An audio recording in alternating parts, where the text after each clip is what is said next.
Hello students, welcome back our AR academy पाकी YouTube channel. और आज आपके लिए हम लेके आए हैं क्लास 8 का हिस्ट्री चैप्टर नंबर 2, जो कि है व्यापार से साम्राज्य तक, अध्याय नंबर 2, व्यापार से साम्राज्य तक।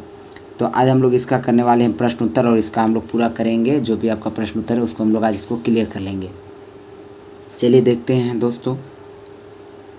सबसे पहला प्रश्न इसमें रिक्त स्थानों की पूर्ति करना है, जो खाली स्थान है उसको भरना है। चलिए हम लोग खाली स्थानों को भरते हैं। ईस्ट इंडिया कंपनी की स्थापना महारानी एलिजाबेथ प्रथम, किसके?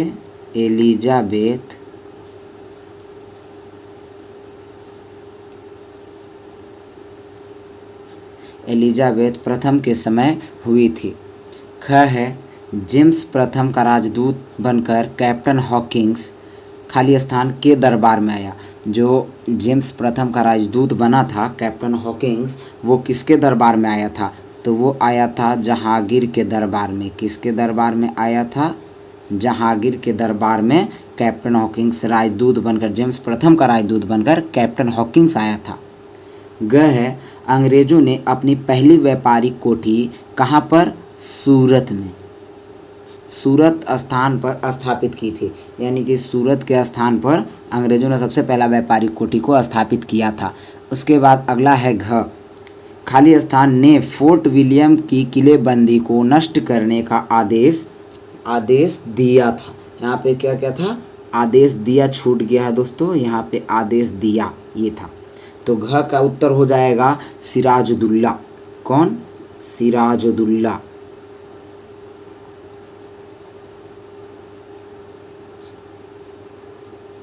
सिराजुद्दौला जो था, इन्होंने फोर्ट विलियम की किलेबंदी को नष्ट करने का आदेश दिया हुआ था।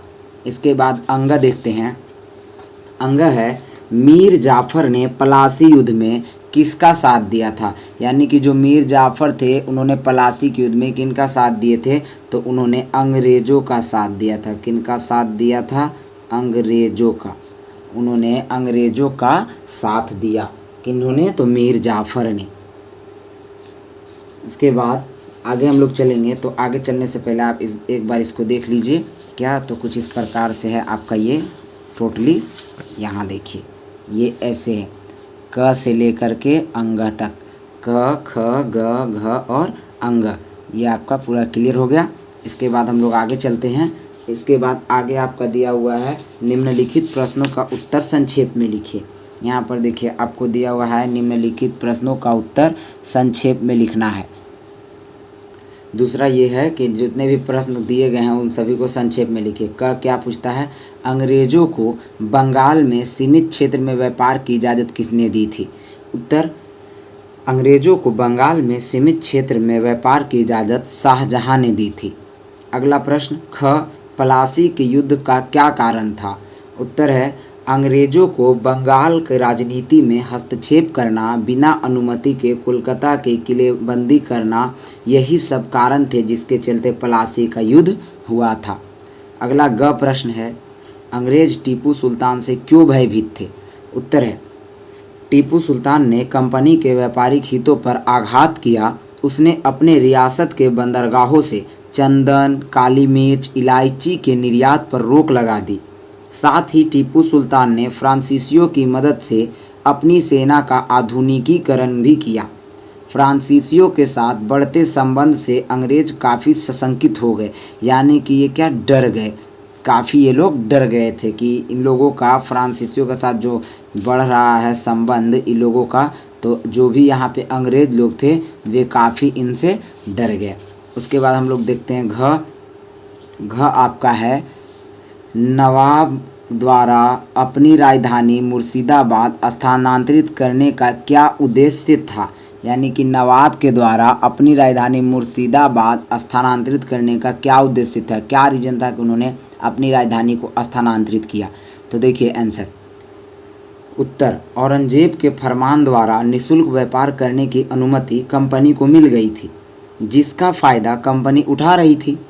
परंतु कंपनी के अफसर भी अपना निजी व्यापार करते थे और शुल्क चुकाने से बचते थे, जिस कारण बंगाल के नवाब मुर्शिद कुली खां ने, यहाँ पे मुर्शिद कुली खां होगा, यहाँ पे मुर्दी लिखा हुआ है, यहाँ पे मुर्शिद कुली खां है, नवाब मुर्शिद कुली खां। मुर्शिद कुली खां से कंपनी का टकराव होने लगा। साथ ही साथ अंग्रेज़ों के षड्यंत्र से बचने के लिए नवाब मुर्शिद कुली खां ने बंगाल की राजधानी को ढाका से मुर्शिदाबाद स्थानांतरित कर दिया। यहाँ पे भी मुर्शिद होगा, 2 जगह पे मुर्दी लिखा गया है, ये टाइपिंग एरर था, यहाँ पे 2 जगह मुर्शिद होगा जिसको मैंने काट दिया है। ओके, अब इसके बाद अगला प्रश्न की ओर चलते हैं। तो अगला हमारा प्रश्न है, ये था हमारा, सॉरी ये जो था हमारा मिस हम लोगों ने किया है थोड़ा सा, ये हमारा अंग था, ये जो था वो अंग है। इससे पहले हम लोगों को देखना था क्या, घ देखना था, जिससे हम लोगों ने मिस्टेक से क्या देख लिया, अंग। ये जो प्रिंटिंग किया है उसमें थोड़ा सा मिस्टेक कर दिया इसके कारण। उससे पहले घ देखेंगे।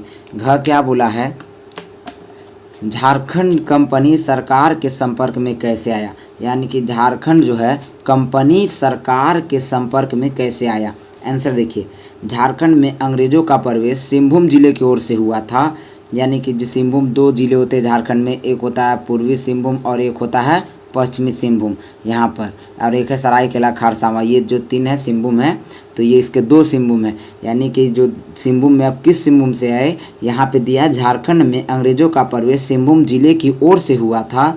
1765 ईस्वी में बिहार, बंगाल और उड़ीसा की दीवानी जब ईस्ट इंडिया कंपनी को प्राप्त हुई थी, तब छोटा नागपुर अंग्रेज़ों के अधीन आ गया। झारखंड उस समय बिहार का एक अंग था। आपको पता है कि झारखंड जो आज़ाद हुआ है 15 नवंबर 2000 ईस्वी को आज़ाद हुआ है। कब आज़ाद हुआ है, 15 नवंबर 2000 ईस्वी को।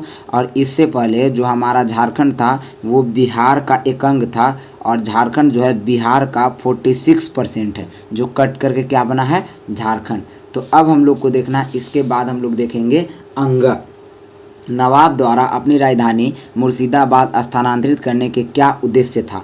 तो ये है, औरंगजेब के फरमान द्वारा निःशुल्क व्यापार करने की अनुमति कंपनी को मिल गई थी, जिसका फ़ायदा कंपनी उठा रही थी।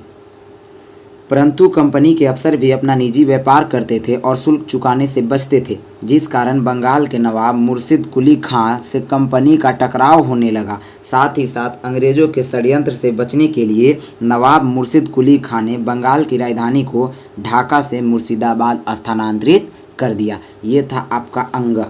उसके बाद आगे चलते हैं। आगे है आपका आइए चर्चा करें।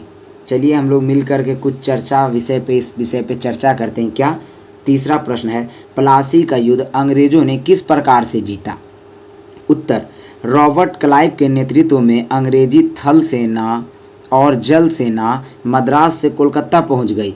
क्लाइव के ने नवाब के कई बड़े अधिकारियों को रिश्वत देकर अपने पक्ष में कर लिया, यानी कि घूस देकर लॉर्ड क्लाइव जो था वो अपने पक्ष में नवाब के बड़े बड़े अधिकारियों को शामिल कर लिया।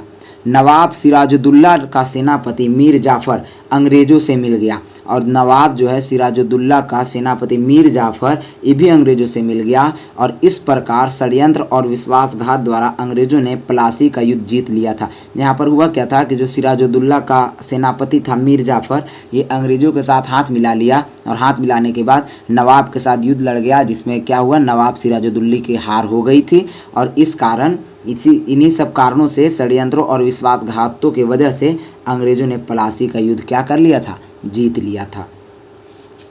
इसके बाद चौथा प्रश्न की ओर चलते हैं। तो हमारा चौथा प्रश्न है, बक्सर युद्ध के क्या परिणाम हुए। चौथा प्रश्न कहता है कि जो हमारा बक्सर युद्ध था उसके क्या क्या परिणाम हुए। तो उत्तर, बक्सर युद्ध का परिणाम अत्यंत महत्वपूर्ण और अस्थायी सिद्ध हुआ।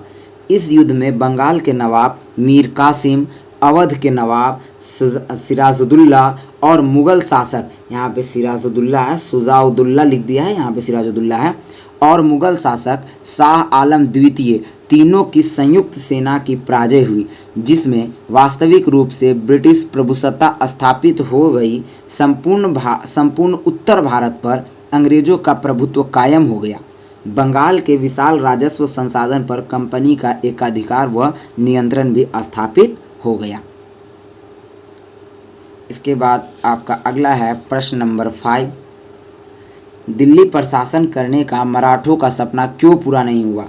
उत्तर है, पानीपत की तीसरी लड़ाई में हार के बाद मराठा शासन कई राज्यों में बढ़ गया था। सिंधिया, गायकवाड़, होलकर और भोसले अलग अलग राज्यों में शासन चला रहे थे। युद्ध में हार और शक्ति विभाजन के कारण दिल्ली पर शासन करने का मराठों का सपना पूरा नहीं हो सका। हुआ क्या था कि पानीपत की जब तीसरी लड़ाई हुई थी तो उसमें मराठा शासन कई राज्य में बंट गया और अलग अलग शक्ति और युद्ध में हार जाने के बाद शक्ति का जब अलग अलग बंटवारा हो गया, इस कारण से दिल्ली पर मराठों का सपना करना मतलब राज करने का सपना कभी भी पूरा नहीं हो पाया। इसके बाद है छठा, राज्य हड़प की नीति के क्या परिणाम हुए। उत्तर, लॉर्ड डलहौजी ने ब्रिटिश साम्राज्य के विस्तार के लिए शाक्यों के विलय की नीति अपनाई। इस नीति के अनुसार पुरुष वारिस के नहीं रहने पर इस राज्य को ब्रिटिश राज्य में मिला लिया जाएगा। यानी कि इन्होंने एक ऐसा नीति अपनाया जिसमें अगर किसी राजा का बेटा नहीं हो तो उसका जो भी राज्य संपत्ति जो भी चीज़ होगा उसको ब्रिटिश राज्य में मिला लिया जाएगा, यानी कि अंग्रेज़ों के राज्य में शामिल कर दिया जाएगा। लॉर्ड डलहौजी इसी नीति का सहारा लेकर सतारा, संबलपुर, उदयपुर, नागपुर, झांसी आदि राज्यों को ब्रिटिश साम्राज्य में मिला लिया, जिससे भारत के बड़े भूभाग पर अंग्रेज़ों का आधिपत्य और प्रत्यक्ष शासन स्थापित हो गया। इसके बाद आगे चलते हैं, हमारा अगला है सातवां, बंगाल की दीवानी मिलने पर ईस्ट इंडिया कंपनी को क्या लाभ हुआ।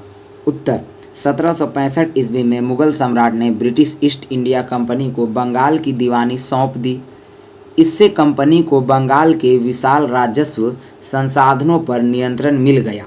अब व्यापार तथा अन्य खर्चों के लिए ब्रिटेन से सोना लाने की ज़रूरत नहीं रह गई, बल्कि यहाँ से प्राप्त आमदनी से अपना खर्चा चला सकते थे।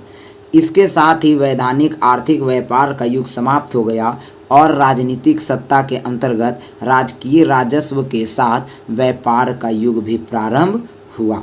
और इस तरह से आपका जो है वो चैप्टर 2 का एंड होता है। चैप्टर 2 जो था प्रश्न उत्तर वो आपका ख़त्म हो गया। और अब हम लोग जो करेंगे, ये जो चैप्टर 2 था इसका नाम था व्यापार से साम्राज्य तक। व्यापार से साम्राज्य तक। और जो लोग हमारे चैनल पर अभी तक नए हैं वो हमारे चैनल को सब्सक्राइब कर दें और वीडियो को लाइक करें।